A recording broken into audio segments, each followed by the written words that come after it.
Ano na? Ay, ba't walang sound? Sabagay. Kung saan makikinabang no? Gets ko na. Gets ko na kung bakit nawawala. Iba yung naririnig ko. Nasa kabilang tab. Ito tayo. Dito. Direct ta. Pasok. Uy, kumag. Biglang nag-iba ang ihip ng hangin ng COA. Oh. Wow, may biglang desisyon na agad sila. Notice of disallowance. Kabado. Di ba sabi nyo nga cleared? Di ba pinagkakalat nyo? Di ba cleared sa COA? Tapos ngayon, nagtataka kayo bakit biglang merong final decision ng COA? Nakakabaw. At pinapabalik ng COA yung sinasabi nilang 173 million, I think, the confidential fund. Tanga, hindi 173. Nung una, 73. Tapos yung pangalawa, 375. Tanga! Kanak ng kamote, oo. Diyos ko, Lord. Funds ng OVP. Parang iba ata yung ihip ng hangin nyo. Itinoon nyo pa talaga na mag-hearing.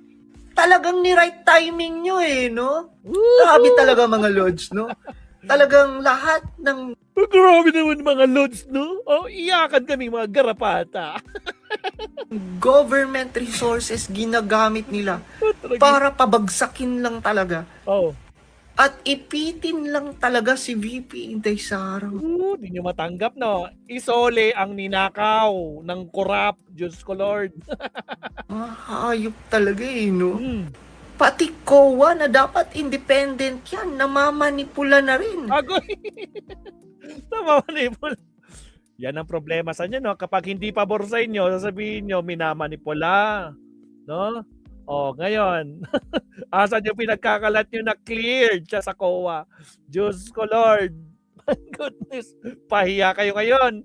No? Hindi lang 73 million. 375 na. Putragis, Diyos ko, Lord. Pinakabago yan. Nagagamit na rin sa politika. Grabe, wala na talaga tayong maasahan ngayon mga lords. Talagang join force sila. All in talaga sila. At imagine mo sa next hearing, di ba, ang dadalo si Trililing at saka si Boyeng Rimulya ng ombudsman. Kabado na sila kay Trillanes at kay Ombudsman Rimulya. Grabe. Grabe daw mga kakabsat. Paano ba naman magiging hindi grabe mga kakabsat? Diyos ko, Lord Rudy. Nako po. Ito. Pakita ko ito kasi mga kakabsat. Diyos ko, Lord. Kalalabas lang. My goodness. Notice of disallowance, 375 million. Lustay, isoli mo to. Diyos ko, Lord. Ayan, Sara Duterte, attention. Gina Acosta, di ba? Chief Accountant. Julieta, Potragis, kawawa naman si Kon. Baka maatake na naman itong si Gina Acosta, di ba? Pagkatapos niyang ilaglag si Sara. Wala po kung kinalaman dyan. Hindi ko po alam kung saan napunta yung confidential fund kasi inutos po ni Madam ibigay kay Colonel Lachica. Ako po, wala po kung alam dyan. Baka mamaya maatake na naman siya dito. Biro mo, 375 million. Nako po, saan kukunin yan ni Gina Acosta? Di ba rin, nandyan si Sara, kayang-kaya yan. Diyos ko, Lord. Di ba? Saan ka pa? Diyos ko, Lord Rudy. Yan, Ay, gravity. Ibang klase. 2 out of 4 pages. Saklap, no? Yan yung mga ebidensya. No? Ito. Nako pa, mga kakabsat. Paano ba yan? Sino pinapatawag? Ay, pinapanagot? Sara Duterte, Gina Acosta, Julieta Villadre, at itong si Colonel Lachica. Diyos ko po. Na-receive na ni Gina Acosta noong April 8. Nung last week pa na-receive na pala, pati ni Chief Accountant. Ang di lang naka-receive itong si Colonel Lachica.